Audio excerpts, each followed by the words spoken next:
a lot of substance to cover. Thank you for coming to order. I'm going to introduce our moderator, Clare Norins, and she'll introduce the rest of our panel. If you want to have a conversation, if you'll take it out in the lobby, that'd be great. Thank you. All right. Thank you.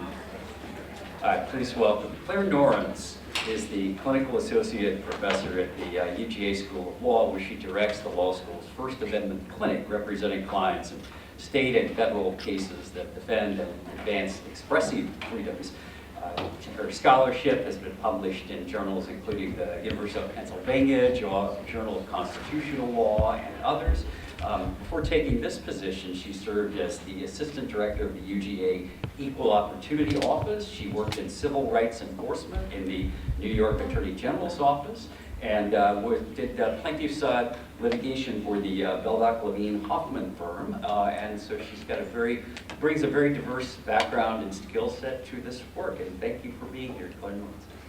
Thank you, Frank. And before I get started, I just want to say that Frank is really responsible for today's conference, above and beyond everyone else who's worked so hard on it. So thank you, Frank.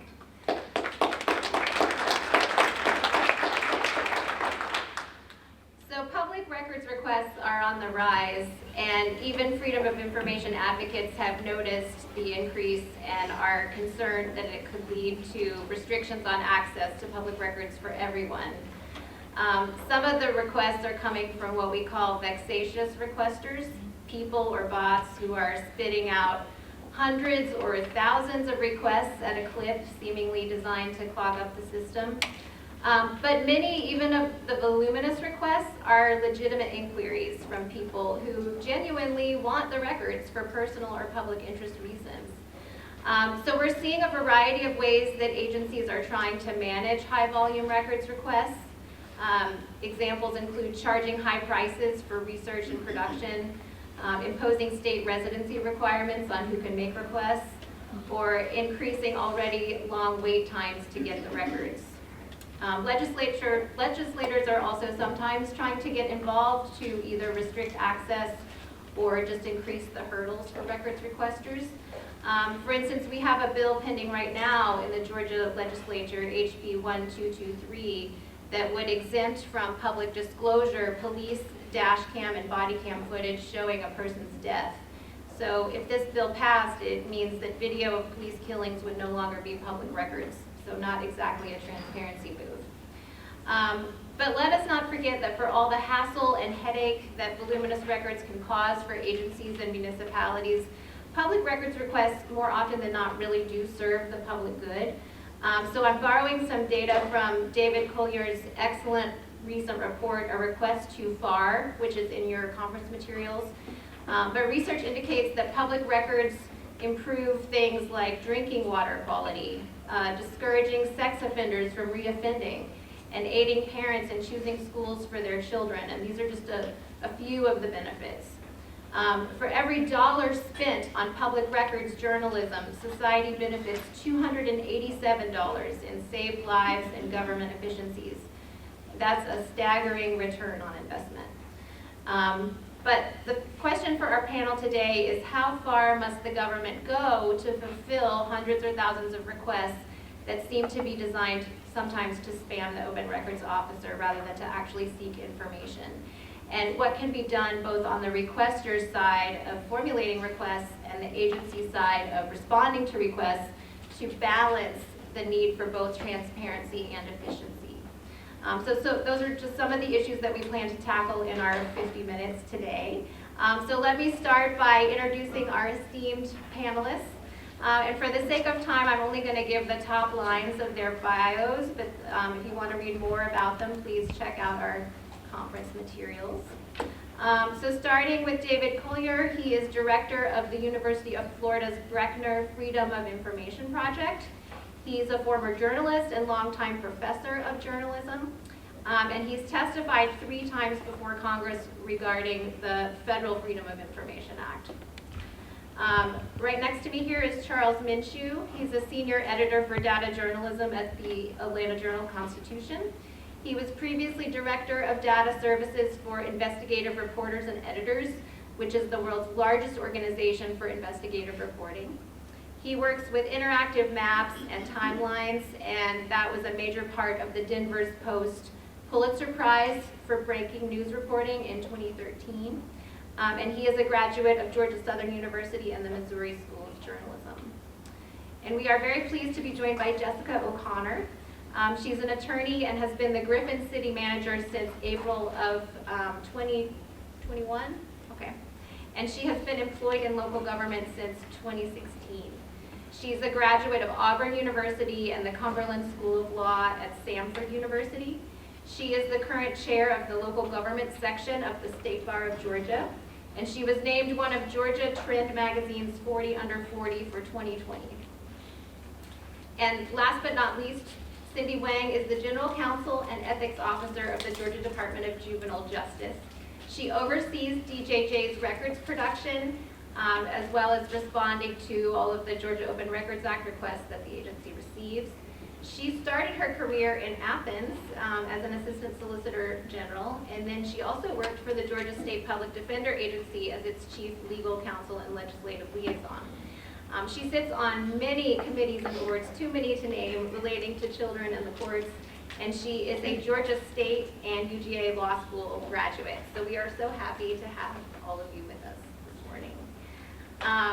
So I want to start with you, Charles, and just ask, how do you use open records requests in your work for the AJC?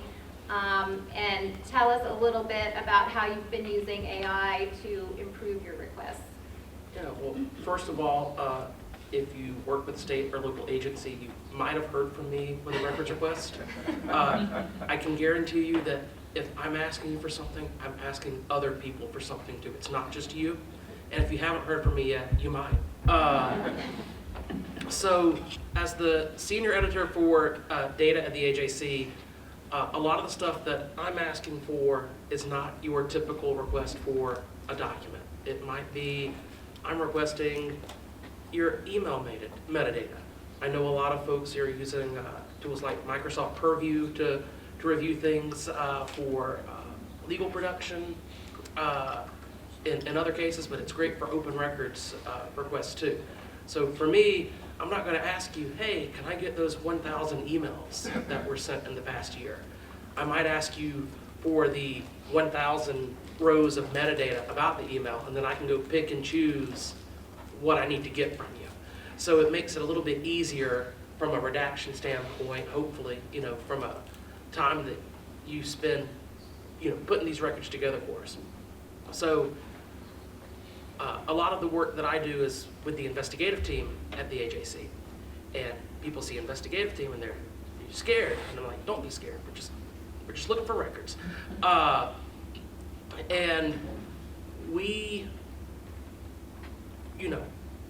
sometimes we cast a big net, but we really want to cast a big net so that we know that we're capturing everything we need to ask for. And when we do that, we always go in knowing that we're probably going to dial that back a lot because we're willing to negotiate with you. And I know there's probably some folks, some of these vexatious requests that come in that probably aren't willing to negotiate. There's no line of communication, but if you hear from us or anybody in the media, we really do want to try to, we don't want to sift through all that stuff either. For the most part, we want to get to what we can find. So we're willing to work with you to figure that out. As for AI, I use ChatGPT a lot. Probably used it for about 2.5, 3 years. And Dave can talk a little bit more about this, but people were making all these automated requests, these hundreds, these thousands of requests, long before generative AI came out. As long as mail merge has been around in Microsoft Word and Outlook, people have sent those bulk requests. This does not change that. Well, what is different is that I can have ChatGPT. I built a custom little bot that I use sometimes at the AJC that is focused only on how many of you have seen the yellow book or the red book or the blue book that GFAF produces? If you haven't seen that, you should find a copy. You can train AI agent just to look at those things only, just to look at the annotated code of the state of Georgia, just to look at anything on a state domain like georgia.gov, and filter out all of that noise from the rest of the internet, and write these very targeted requests. So, for example, I was testing it out this morning. I said, okay, I'm interested in any incident reports at 1200 Peachtree Street Northeast. That's where the AJC offices are. And it said, oh, you probably want to ask for records from the Atlanta Police Department. That's the jurisdiction that address is at. And do you want a police report? Do you want a fire report? What do you want? And it will kind of, I make sure that any kind of bot like that I can, it asks me clarifying questions. And I'm gonna read everything. I'm gonna make sure that it says 1518-70 or 71 in my request and not some made up legal exemption or, legal reference, just because I don't want that mistake in my open records request. But we are not using it to write bulk requests. Now, if I'm writing the same request to 50 states, I may have it spit out, give me the citation I need for everything. But I'm gonna have to read it because I still wanna make sure that I get it right. It's not the same level of standard of, writing a motion or a brief and, a law brief, but I still wanna make sure it's right. So that's really the way that we've come to use it over the last couple of years. And every year I talk about this at a conference. I'm talking about this at a conference in Indianapolis in a couple of weeks. It amazes me how much it changes every 6 months to a year and to the kind of stuff that it can do. But still, it's not the kind of scary, it knows everything. It's just really good at deep searching online and being trained on things and providing what it thinks I want to hear. So having heard from a requester, a very specialized, highly skilled requester's point of view, Jessica, I'm interested to hear from you some of the challenges that the city of Griffin has been facing with ORA requests and how that's impacting your municipality. Yeah, so we don't have requesters like Charles very often. Most of ours don't check citations, don't know what they're asking for, and instead cast a very wide net to ask for any and everything from January 1, 2025 through current of all emails related to anything about water. For those that don't know, the city of Griffin was in the news a good bit lately about our water. So that's going to be a very voluminous request that we actually met yesterday with IT staff, 2 of them, our in-house city attorney, our open records custodian, and myself. So 5 staff people sitting around the table trying to figure out how to answer an open records request that we probably aren't even going to be able to charge for because at the end of the day, they're not going to want it. So we're spending that kind of money, taxpayer money, for somebody that doesn't live in Griffin, that wasn't impacted by it. And we're trying to figure out how best to respond, knowing that we're never actually going to respond. Another situation that I think actually happens more often than not for us is the voluminous requests. So lately, what we've seen is that a lot of people want to make money off of police videos, more common than not. And so they ask for body cam, dash cam, any other kind of camera that we may have of arrests. And normally they want female arrests for some reason. And it's normally obstruction or disorderly conduct or public intoxication, something fun, I guess. And so they ask for those, and they ask for a lot of them. One night I woke up at 5 o'clock in the morning like I normally do, and we had 1,800 open records requests from 10 p.m. to 5 a.m. from one person. I asked IT, is this a bot? And it wasn't. I don't know how he entered 1,800 requests. It was 1 a minute. And it was for body cam, dash cam of arrests, 1,800 arrests. We had to put all of those into our system. Fortunately, we do have just FOIA, and so those are automatically done. We just got just FOIA, so 2 years ago that would have been manually entered into a form that our IT department made. I mean, that would have been hours of work just to enter them and track them. So buying just FOI was very helpful. That was not supposed to be an advertisement, but very good software. So we were able to sort of look at it and reply to him and say, this is going to take months, and it's going to be a lot of money. I don't remember what we quoted him. He then retracted them, so we had to close them all out. Again, not being able to recoup any money for that. So spending taxpayer dollars for days just getting those uploaded and then completed and just closing all of that to be able to say we can't answer that in any kind of timely manner.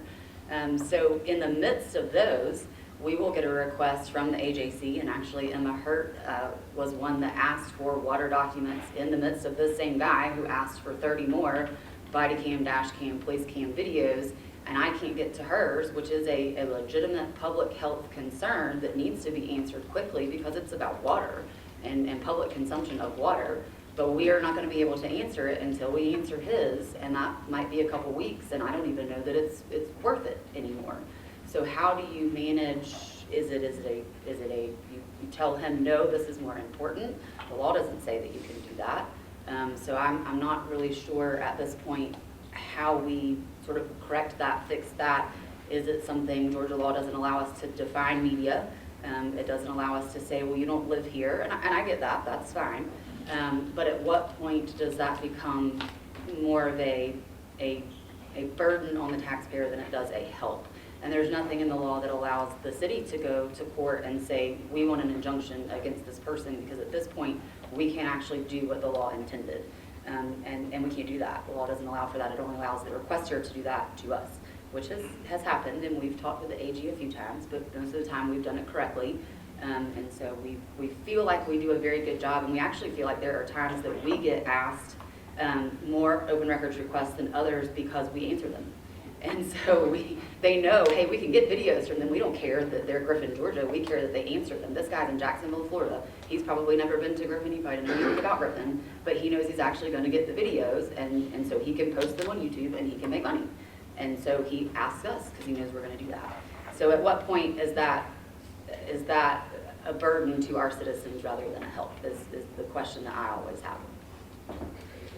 Well, thanks for sharing, and we are going to talk a little bit about possible coping mechanisms and strategies and potential solutions. But first, I also want to hear from Cindy just what are the different sorts of challenges, different from the city of Griffin, that you face when you are responding on behalf of the Department of Juvenile Justice. Thank you, Claire. So my office is a small one, but we handle all of the records productions for the agency. And so that includes all the youth records of the youth who are in our secure facilities, in our school system, in the residential placements providers out there under community supervision. And of course, these children are entitled to protections on confidentiality, and for the main purpose of really giving them a second chance. And so because of that, my office, we handle every records production very seriously. We do a lot of just records review, making sure that what goes out should go out, because once it's out, you can't ever get it back. And me just personally, I have a distrust of the cloud. And so we do still do a lot of things manually, although I think, I can't fight it anymore. We may be kind of looking at other options, but right now it's still a manual review. And so I have 3 staff attorneys, including my deputy, who's the open records officer, and a part-time paralegal. So just our small team, we handle all of the records productions. The AJC is great. Like when we have really good media outlets who know exactly what they're looking for and how to get that, and we know they're going to be responsible with the information. So so in those instances, it's like, okay, we try to provide what we can. Again, like if it's manual review, that's going to require a lot of oh, sorry, I'm seeing one of my favorite people, DuBose Porter, so I'm a little distracted. But so yeah, I mean, it is one of those things where, we kind of, obviously, like Jessica said, we have to comply with the law. And so, you know, we're going to respond to every single request that comes in. But we're going to kind of look at that request to see, you know, like kind of parse out exactly like what we can provide and what we can't provide. Yeah, and so I know for, you know, juvenile records, there's a lot of very sensitive and confidential information that kind of increases the burden on you for production.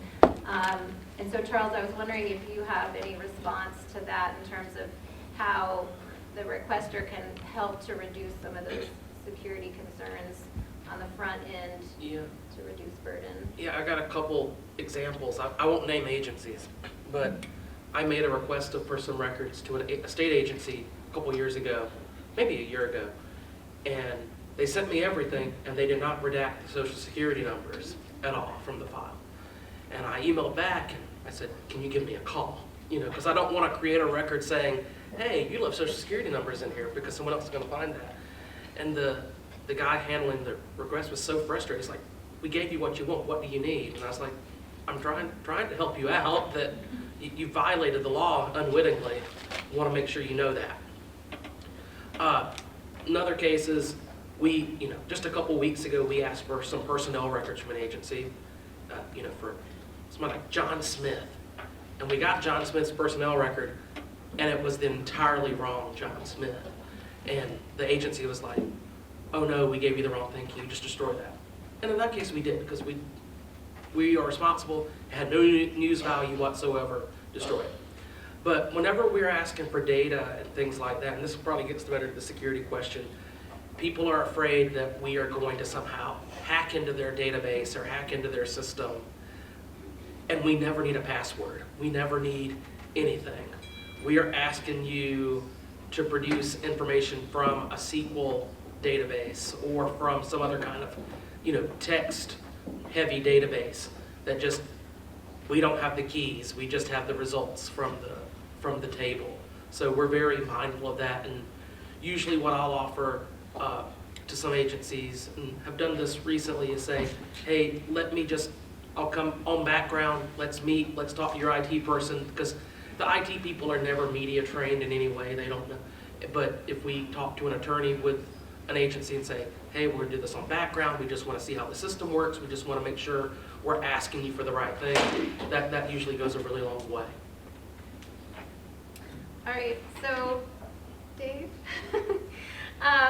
we want to hear from you just about your recent study on dealing with some of these issues, and particularly vexatious requests, as we've been terming them, because you've really looked not just sort of nationally, but internationally, actually, to see what are some of the successful techniques and methods for making this doable while still maintaining transparency.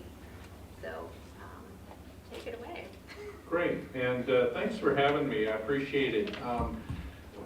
I have to say Georgia is a great state when it comes to transparency. I mean, you have a great coalition, GFAF, is that right? Yep. Yep.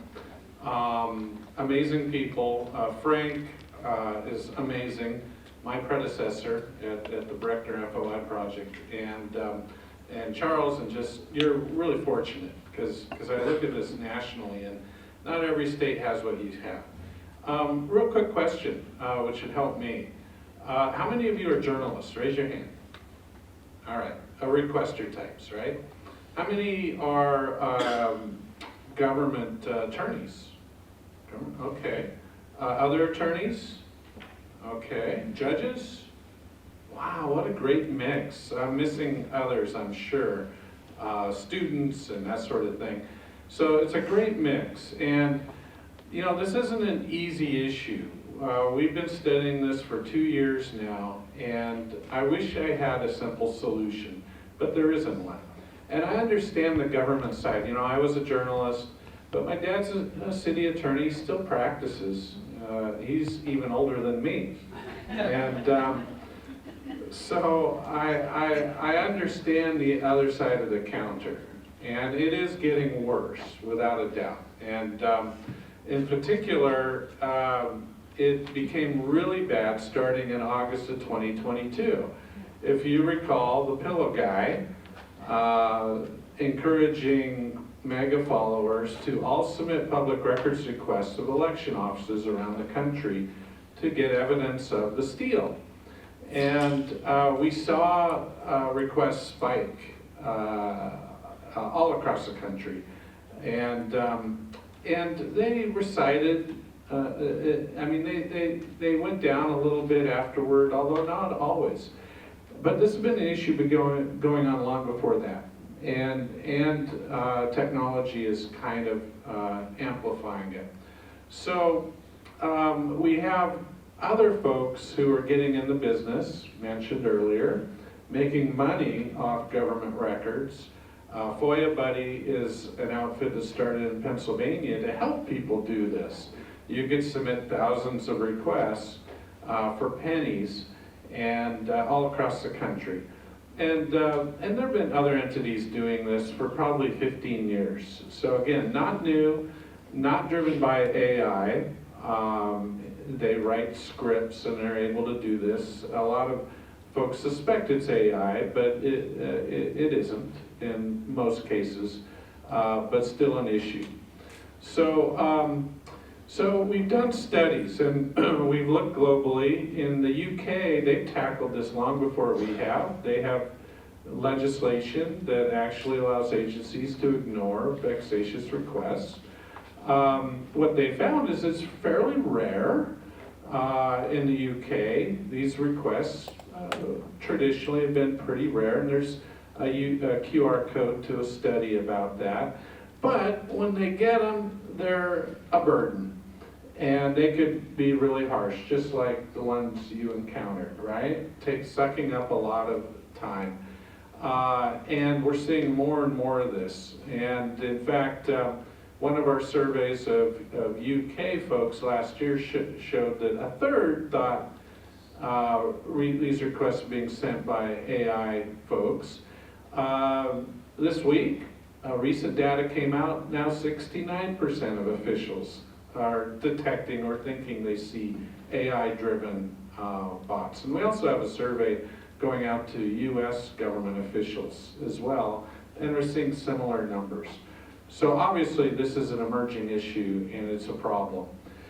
We looked at how the states are addressing this. So we looked at all the state public record laws in the country, and we kind of did an inventory. Well, how can agencies deal with these? And what we found is, by far, most states, all of them really, have fees that they use to dissuade requesters. Like you mentioned, okay, yeah, you can have all these records, but it's going to cost $10,000. And so people either hone their request or give up. And so that's the most common way. And that's definitely something that can happen in Georgia, because Georgia's one of the states where agencies can charge search time and redaction time. And that's not always the case in other states.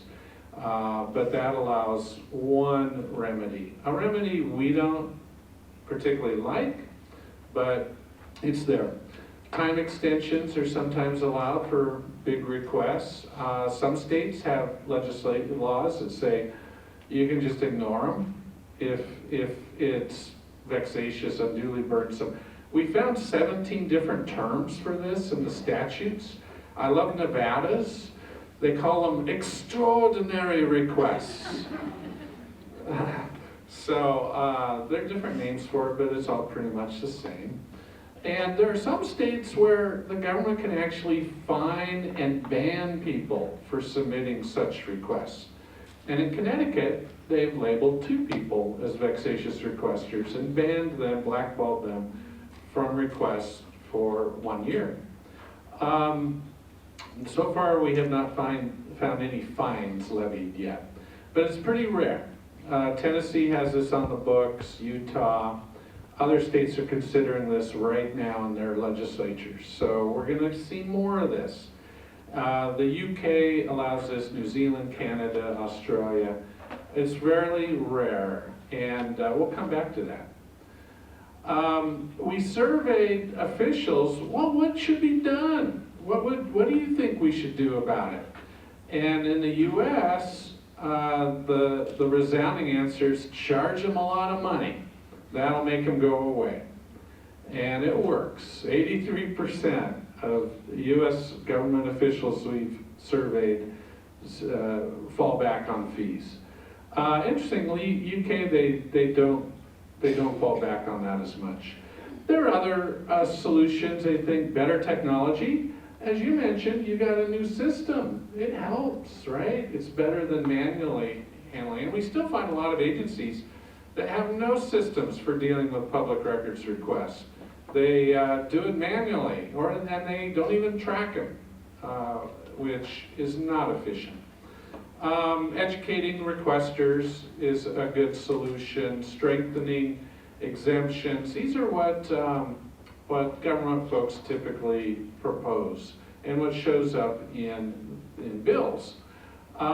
Interestingly, I thought it odd that the least liked solution was increasing staff and to handle these. And I think it's probably because you're sitting in your chair and you're like, I only have so much money. I'm not going to spend it on public records management. You know, I got police officers to hire and other things, so I'm not going to spend it, waste it on that. Interestingly, in the UK, that's what they think should be done. So there's some differences across the countries. All right, so after 2 years of interviewing folks, requesters, government, surveying, studying, we were drafting our final report, which will probably be out in June. Well, it has to because our funder wants it out. The Democracy Fund has sponsored our research. We identify some remedies that we think are problematic. There's, again, no perfect solution. We're not a big fan of fees because they are often used to weaponize the system. We see it over and over and over. If they want a journalist or someone else to go away, the way is just say, yeah, you could have it, but it's going to be $1 million, $500,000, whatever. The vague laws that allow ignoring or denial, also gamed, also used to target specific individuals, and there's just going to clog the courts. Those sorts of things are going to be challenged. We don't see that as a good solution. Time extensions, same thing as fees. They're gamed. Quotas, caps, fines and jail time. Not sure. That certainly has not been effective in Connecticut. The 2 people labeled as vexatious requesters just went about pestering other agencies. And once their year was up, went back at it. So they found in Connecticut it does not solve the problem necessarily. And the latest thing we're seeing in legislatures is banning AI requests. Well, how do you know it was actually created through AI? Our look shows that it isn't, or outsiders. What do we think makes more sense and what we're seeing work? Definitely training for staff and the public. If we hit it at the early stage, maybe we could talk to requesters and narrow things and before they start submitting crazy requests. Definitely technology and resources, proactively posting commonly requested information. The front-end discussion should be required in law. If a requester wants to talk about it ahead of time, the government should talk to them. And that is in the law in some nations, some other countries. I like zippering. You asked, what do you do about the AJC when they have this request? Zipper. So you first have the one request from the vexatious person, then you throw in the AJC, then you throw in the other one. And that's a way to help, as well as staggered dissemination. I've grown to like the idea of differential copy fees. Commercial requesters are usually more than happy to pay the fee. Whereas we should let public interest requesters get the information for free. Government folks will not like that, to hear that. But it works in many states, Arizona and others. And frankly, access to government information is civic engagement. It's an interaction between citizen and government, And it, to me, should be free, just like attending a city council meeting. They don't charge a cover charge. Going to vote, they don't charge a poll tax anymore. And that's a good thing. So, so that's my soapbox. And then lastly, and I'll wrap up here because I know we got to get to discussion and questions. I do like some of the states, only 3 states, 4-ish, that have independent entities to mediate disputes between requester and government. And I don't mean AG's offices or ombuds like Georgia has. I mean real independent entities who have enforcement power, like in Connecticut, like in Ohio. They basically have a FOIA court, small claims FOIA court, where if you're denied records, you could go to them, pay $25, and 2 judges, very experienced in this, they know the case law, can quickly get a resolution within 30 days or sooner, and force the agency to cough up the records if that's the case, or tell the requester to go pound sand. And you know, that works. Study, and it's in the folder. A professor from Kent State surveyed the users of this system, government and requesters, and found they're pretty happy with it. It works well. So there are solutions, and more states should really look to Ohio and Connecticut, and frankly more than 50 other countries that have such systems that seem to work. We can learn from them, and in fact, fix a lot of the problems we have with this public records process that frankly is broken in most parts of the country. So that's pretty much my spiel, and feel free to reach out to me if you want further information, or check the files in the folder. Happy to talk with anybody about this, and thanks. Well, thank you, Dave. That is so incredibly helpful to have this sort of 1,000-foot view, because I think most of us only know what's going on in Georgia because that's where we're making requests or doing appeals for requesters or responding to requests. So it's really incredibly eye-opening to sort of hear the trends and see what you've found to be effective. So now we're just going to do kind of a lightning round where I'm going to throw out some questions and anybody can answer. So we've talked a lot about like numerous requests versus like vexatious requests, and I'm wondering how, particularly for those of you who answer the requests for the agencies, how do you go about distinguishing? You know, is this just a voluminous request that has merit, or is it what we would call vexatious? I don't think it matters. Okay. The way the law is currently written, it doesn't allow us to ask intent. So we look at it and say, oh, I mean, we roll our eyes, or we, you know, or internally we decide. But I don't think it really matters, unfortunately. Would it be relevant to this zippering idea that Dave was talking about, where you might not spend like all of your time responding to the, what was it, 1,800? 1,811. Requests? You might maybe, you know, intersperse some other people's requests in there too.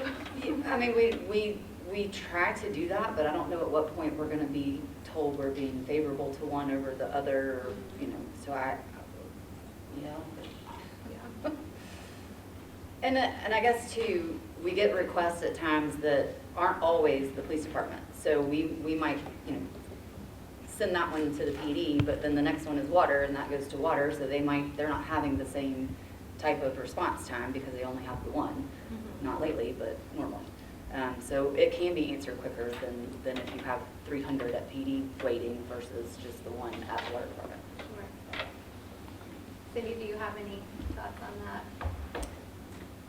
I think I'm luckier than Jessica, at the risk of jinxing it all. I think all of our requesters, I mean, they're trying to get, you know, information for whatever purpose they have, and we just do our best to try to figure out what record that they're looking for. And, you know, one of the things that I've kind of noticed, you know, just from some of the items discussed is that there is a distrust, right, of governmental entities, even when we're trying our best, right? We're trying to provide the records. Kind of goes along with, I think, the first panel when Mr. Steele was talking about a general distrust of the various officials in court. But we are trying to really produce the records and really looking at the interest of the youth we serve. I wanted to make sure everybody knew, I'm sure everybody does know, that our staff, like, we handle other legal matters for the agency. It's not just records production. So at the end of the day, I'll just quite frankly say it. Like, if I have a choice between serving the youth in our state versus, you know, making sure that, you know, we try to handle, I guess, a frivolous request or something. Although, again, I've been like, I don't think I've had frivolous requests. I'm going to prioritize, you know, serving the youth. And has that ever come back to bite you? Have you ever been sued for that or threatened with suit? I have not. I have not. Okay. No. Well, speaking of suing, I mean, that's really in Georgia the only way that a requester can actually sort of enforce or vindicate their right to access records if the agency is not, you know, following the law or being compliant.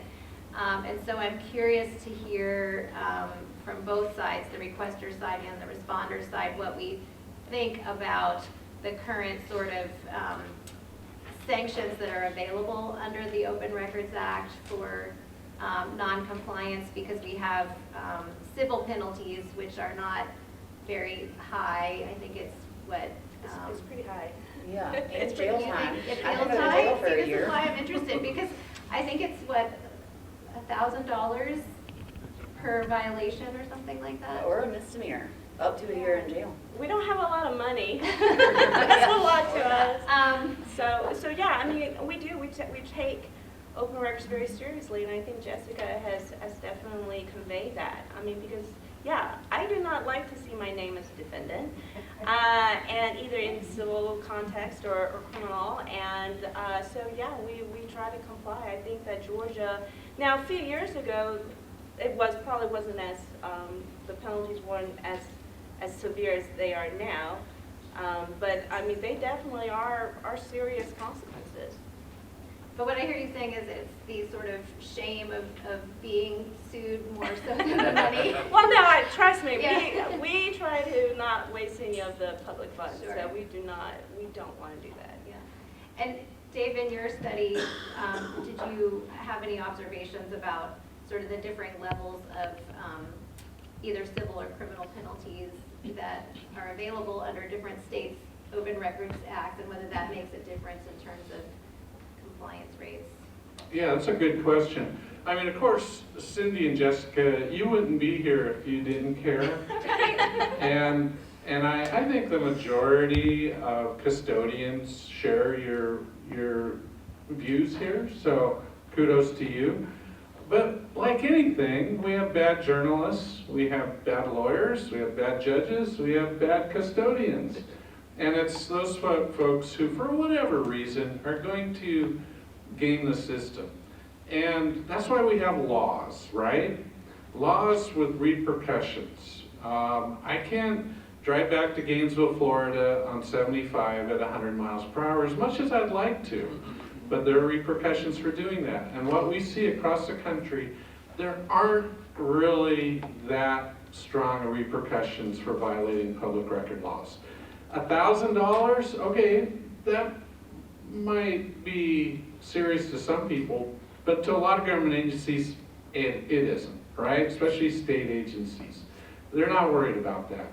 And, you know, while every state has on the books misdemeanor criminal penalties for violating the laws, it's never been enforced except once. And you know the one time it was enforced, here in Atlanta, several years ago. We can't find any evidence of this being pursued in any other state in the country. And so what we Where it does work is like Washington State, where if you sue and you prevail, you shall get attorney fees and up to $100 per day per record that they ding to you around.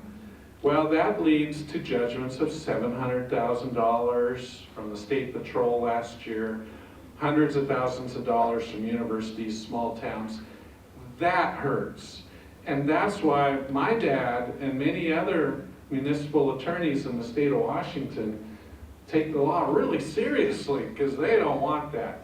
And that's why Washington State has the highest compliance with public records requests in the country. So we can have better laws that actually enforce this, and force government to the table to make improvements, to make the system work for everyone, because we want it to be efficient and not weigh taxpayers down as well. So yeah, I think there are better ways of doing it, and I think Georgia should look to some of that. It's hard to get some of that passed. I mean, the League of Cities and others, they don't care for this, but it can make for a better society. So now we want to open it up for questions from the audience, if anybody wants to approach the mic. Yes. Do you mind moving to the mic, or? Yes, thank you.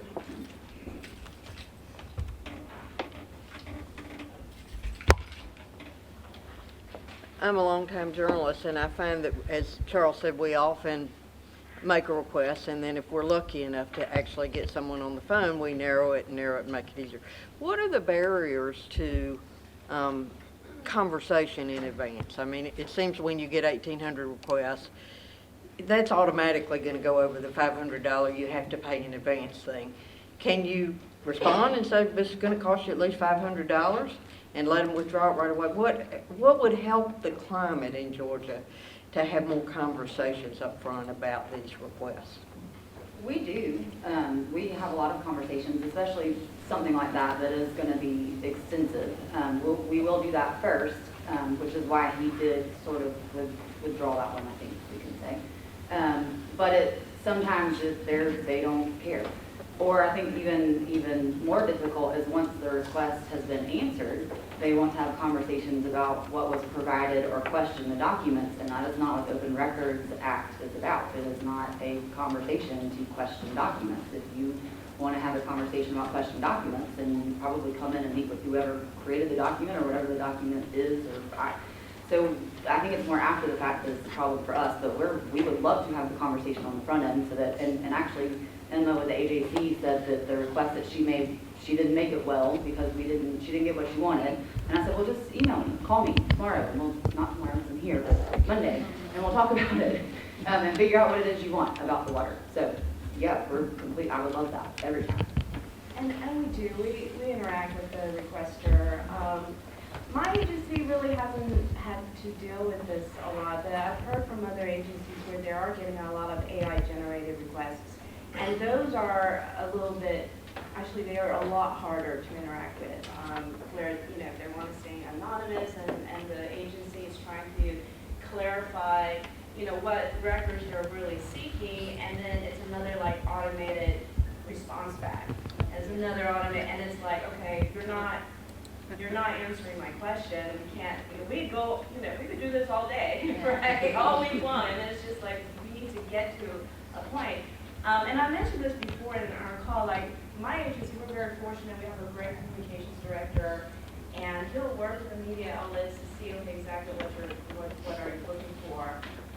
But of course, that's with the media. But for the other requesters coming in, a lot of times they don't know what they're looking for, and so my staff will contact them and say, okay, exactly what are you looking for, and the search and retrieval fees. I mean, that's just a reality, because that we do need to charge those fees in some cases, and so I mean that ideally we would like to have that interaction. Well, and I think your point about people don't know what they're looking for goes to the utility of Charles's bot that helps sort of identify, like, this is the information you want, and it's what agency would have it, right? And what do they call it? What form is it captured on? what are the magic words I need to use in my request that will actually get to the information I'm seeking? And have you found that thought to be effective? What I found that to be effective, but also just understanding the Georgia Archives that keeps retention policies on its website for state and local government, understanding what those retention policies are. I'm going to guess that most agencies also have a local copy of that, like how long you're supposed to keep things. Knowing that, it's what I always tell journalists, it's like a menu. It's like, here it all is. It might not all be public record, but these are the things they keep. So in that way, I think AI is a good force in, Yeah, it in helps the records sift. area. Yeah. Yes, we have a question. Hi, my name's Maggie Lee, and I'm a reporter at The Current. We cover coastal Georgia. On the slide that talked about the possible solutions, the poll of the possible solutions, one of them was, Hold the mic up close. okay, one of them was proactive disclosure. As a reporter, that sounds like a dream to me, right? If I didn't have to ORR basic stuff like meeting agendas, meeting minutes, meeting schedules.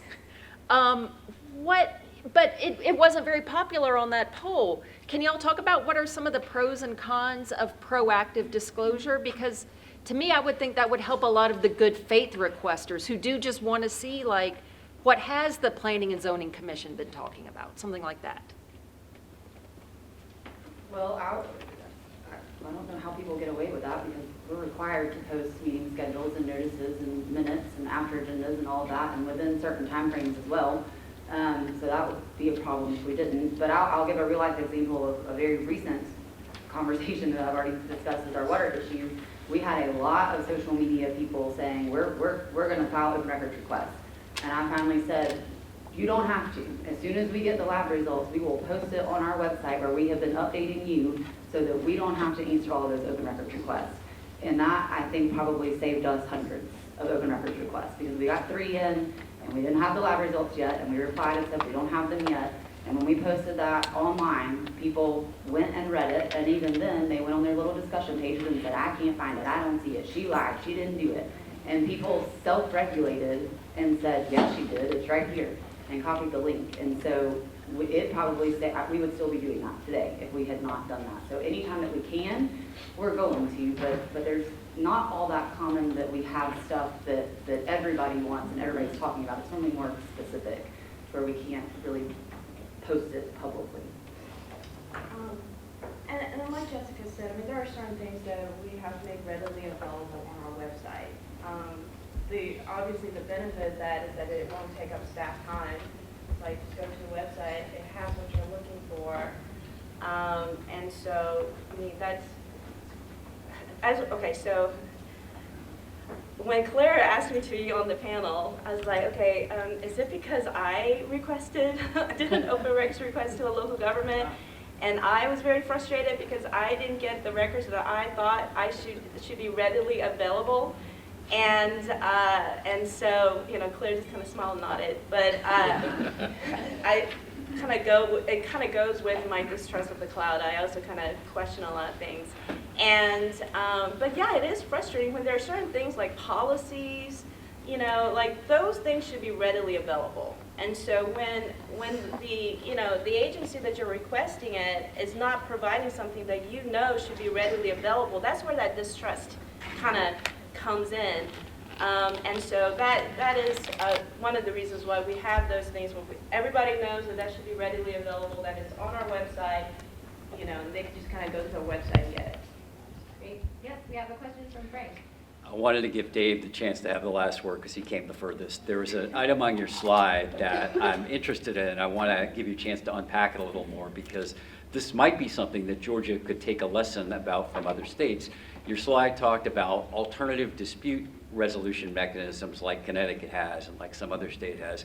Could you talk a little bit about the success or limitations of these mechanisms where, unlike in Georgia, where the only recourse is to go to Superior Court and originate a lawsuit, there are some other states that have simpler and faster and lower cost mechanisms?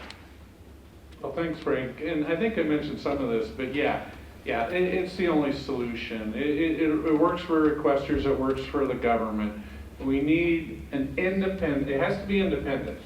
We found that if it's within the AG's office or the executive branch, that ain't independent, right? The AG represents the government.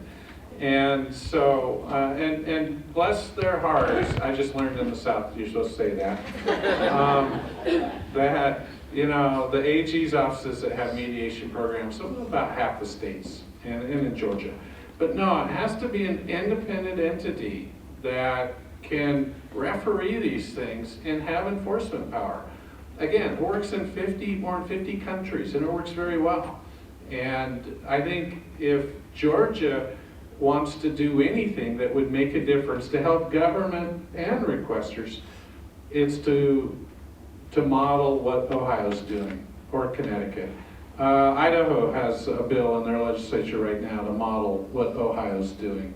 It's starting to spread, and we know it works. So there are things we can do, and I hope the good folks of Georgia look at that and make some changes.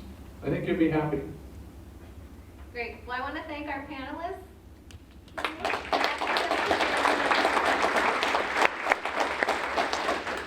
Wonderful, thank you, Claire, and thanks for giving a shout out for the packets online as well. Each panel has a folder that you've gotten a link to that has some reading materials, and we definitely commend that to your attention. So again, time to have a stretch break, and do please be in your seats promptly at 11 for the new ecology of college sports. And if the panelists want to take this break to make their way up here, that would be great.